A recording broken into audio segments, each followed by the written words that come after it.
Maybe you'll think of me when you are all alone. Maybe the one who is waiting for you will prove untrue. Then what will you do? Maybe you'll sit and sigh, wishing that I were near. Then maybe you'll ask me to come back again. And maybe I'll say maybe.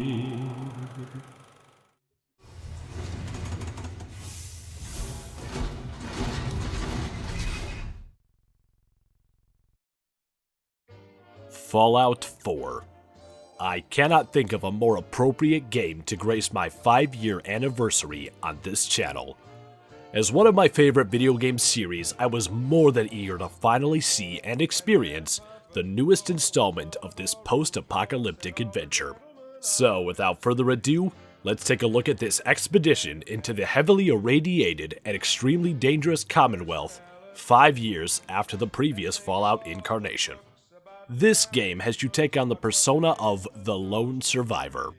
A veteran of the war between the American and Chinese army in 2077, this man/woman just wanted to have a peaceful life with their significant other and infant son Sean. But fate had other plans as nuclear war broke out. Operation Anchorage may have been a success, but war never changes. So, through a series of extremely unfortunate events, this character ends up in their local vault, is suspended in stasis for over 200 years, wakes up to this lovely wasteland, and discovers that their infant son has been taken. So it's time to once again step into the sunlight, uncover a conspiracy, get radiation poisoning, and just generally fight for your life in a desperate attempt to find your child. The Commonwealth, in my opinion, is an excellent addition to this series. While the map isn't quite as large as previous games, there still is a large amount of exploration to be done. And this wasteland is much more densely populated, especially once you get to the downtown Boston area. But if you are interested in exploring the wastes, then fret not, as there is not only a large area specifically filled with heavily irradiated creatures, but there are also a large amount of familiar creatures to encounter, along with some new mutations, ranging from the oldies such as bloatflies, yaoguai, ghouls, and super mutants, to newcomers such as bloodbugs, synthetic humans, and stingwings. However, even the familiar enemies have received an overhaul and have varying levels of difficulty depending on your current level. Along with this, there are also legendary classes of enemies, which will mutate during combat to get more difficult, along with restoring their health. These tough enemies drop legendary pieces of weapons and armor, which give a special bonus along with their standard stats. So, those of you familiar to the Fallout series, especially Fallout 3 and New Vegas, probably have a pretty good idea as to how the gameplay works. However, there have been many tweaks and additions thrown in. So, let's cover some of said tweaks now. First off, the VAT system has been modified so that time is moving while you pick your shots. Granted, time is slowed down to give you an advantage, but this is still something to keep in mind as you now need to act more quickly during firefights. But that's nothing compared to the overhaul on the level up system. Instead of gaining skill points based on your intelligence level, then spending the points on individual skills, you are given 1 skill point per level, then you use that point to unlock or upgrade a single perk.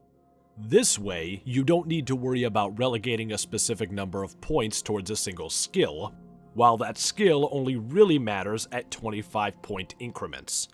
For example, in Fallout 3 in New Vegas, you needed 25, 50, 75, or 100 lockpicking to bypass locks.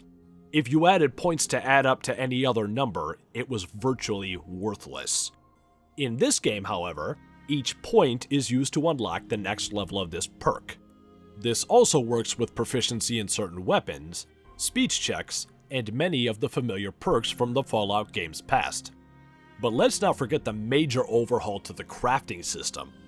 First off, you can modify any and all weapons and armor that you uncover in the wastes, depending on your level, in the Gun Nut, Science, Armorer, and Blacksmith perks. Want to extend the barrel on your pistol? Go right ahead. Want to change the type of scope on that rifle? Sure, why not? Or maybe you wish to modify your literal cannon. Yes, yes, and yes. Oh, but it gets better. As you aimlessly wander, you will probably find abandoned suits of power armor. Well, assuming your enemies didn't get to it first. This lets you mix and match individual pieces of armor to create a suit to your liking. But it gets even better than that. You can now customize your power armor with paint jobs, upgrade each piece to have more defense in combat, and even add mods such as stealth capabilities or even a jetpack. Oh, and by the way, you no longer need to repair weapons in standard armor. Only the power armor. But wait, there's more! You can now found and customize up to 29 different settlements across the Commonwealth. Each settlement can hold up to 20 citizens and can be used as trading hubs, farms, a place to do some crafting, or of course, all of the above. Just keep in mind that with each settlement, you'll need to keep an eye on your citizens' needs and occasionally help them fight off raiders or the hostile wildlife. Now, with all of this crafting being done, one may wonder how they get all of the parts needed. Well, like the previous Fallout games, you can scavenge and hoard the various items found lying around. However, unlike previous games, each item can be used in crafting. For example, if you find a hammer lying around, then it can be used for its steel and wood. That random phone on the counter can be scrapped for copper and its circuitry.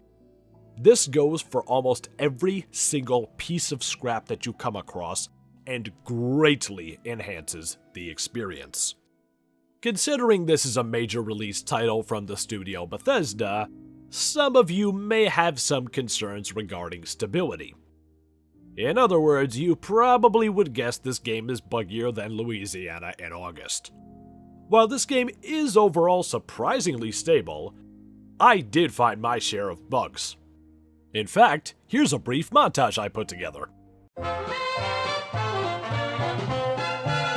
I love those dear hearts and gentle people who live in my hometown, because those dear hearts and gentle people will never ever let you down. They read the good book from Friday till Monday. That's how the weekend goes. I've got a dream house I'll build there one day with picket fence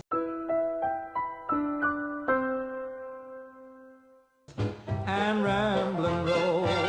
I feel so welcome each time that I return, that my happy heart keeps laughing like a clown. I love those dear hearts and gentle people who live and love in my hometown.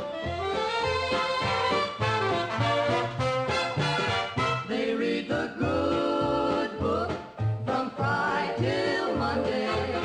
That's how the weekend goes. I've got a dream house I'll build there one day with picket fence and rambling road. I feel so welcome each time that I return, that my happy heart keeps laughing like a clown. Like a clown. I love those dear hearts and gentle people who live and love in my hometown. In my hometown.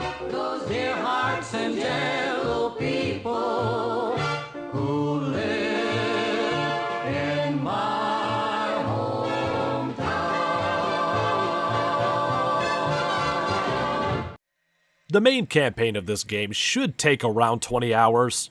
Well, assuming you have the willpower to ignore all of the side quests, that is. But I personally have over 4 days invested in this game as of now, and I'm still discovering new locations, along with finding more weapons and quests to complete. 5 years in a row and I still haven't dropped that snarky attempt at humor from episode 1. And I don't plan on doing so now. So, now for the actual reviewing. From an aesthetic standpoint, this game is gorgeous. Now these aren't the most advanced graphics that I've ever seen, but due to the massive scale and amount of elements that need to be rendered at any given time, this game looks fantastic. The NPCs have a large range to their variety of clothing, weapons, faces, facial expressions, and armor. Although on some occasions the lip syncing is a bit off, and the facial expressions do look sorta weird. But that's not all. There is now an active weather system, which can greatly change the atmosphere and even make some of the fights a bit more challenging. Speaking of environments, some enemies will now pop out of the ground to attack you, throw dirt in your face, or hug the walls to hide. Oh, but I'm still not done. Now, you can watch the enemies take damage in real time. For instance, I shoot robots or ghouls, and I get to see their limbs fly off. The same goes for shooting off pieces of enemies' armor, or even damaging power armor. The gameplay, as previously mentioned, has gone through a large amount of tweaks, but that's nothing compared to the AI. It's incredible to me to see the enemies actually taking cover, flushing you out, and ganging up on you. In most games, not a big deal. In the Fallout series, huge. Although another interesting addition is that the main character actually has voice acting this time around. While I think the voice actors for both incarnations of this character did a spectacular job, I sort of feel like the dialogue system is dumbed down a bit. Rather than reading out your entire response before speaking, this game goes the Mass Effect route and has you guess what it is you'll be saying based on a clue in the dialogue wheel. This would be fine, except the majority of responses boil down to positive, negative, sarcastic, and inquisitive. The settlement system, while a very interesting idea, does have some flaws here and there. For instance, you need to manually go to each one of your settlements to build power units, beds, defense systems, water pumps, and plant crops to keep them happy. The problem with this is that the settlers are supposed to take up an unoccupied job when idle. That is how they're supposed to behave. More often than not, I had to manually tell each settler what they were supposed to be doing, and even that was a chore because the command system isn't exactly intuitive. Plus, despite building defense systems, I was still called to help defend various settlements. Why? I thought I built these defenses so that I wouldn't need to worry about them being overrun. But on the bright side, you don't need to create more than 2 settlements, and you can completely ignore this element of the game if you so choose. Now let's talk soundtrack. Well, once I left Vault 111 for the first time, I heard 3 songs in a row from Galaxy News Radio. While this was refreshing, it did make me question if they actually bothered changing the soundtrack. Well, as it turns out, not only is almost the entirety of that soundtrack included in this game, but they've also added 25 new licensed tracks to the main radio station, and that's not even including the classical radio station, which consists of 29 tracks. As you've probably guessed, these new tracks are all very appropriate to the series, and keep in the ironic theme of happy times and the good old days. However, at one point I decided to turn off the radio out of boredom. At this point, I was treated to the beautiful ambient soundtrack of Einen Zur. Seriously, if you're still playing this game and haven't tried this yet, I don't think you'll be disappointed. Moving on to the story, well, let me first say this. I loved the premise. It's very refreshing to see a character who was around before the war to give an interesting perspective on just how much things have, or haven't, changed. Plus, if you think about it, the entire plotline of this title is largely based on a single side quest from Fallout 3. Some of you know exactly what I'm talking about. But honestly, once I finished roughly 3/4 of this campaign, I began quickly losing interest.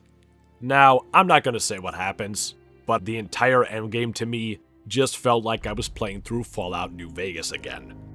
Plus, there is little reason for the main character to even get involved in most of these conflicts, as he really has no personal stake in the majority of the factions in the area. However, this made me realize something about the Fallout series. I love the overarching plot lines, but I don't feel like the plot in any one game is particularly spectacular. In fact, I feel like the side quests and DLCs are usually much more entertaining, and really allow for this series' dark sense of humor and serious themes to shine. So, in conclusion, what is my verdict on this return to the Wasteland? Well, the Fallout series will always hold a special place in my heart. So, as you've probably guessed, I'm a bit biased.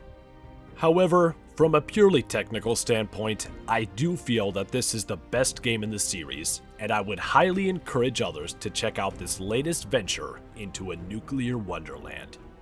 But as for me, I'll continue exploring the Commonwealth, finding crazy new weapons, and killing off the local wildlife. Civilization, I'll stay right here.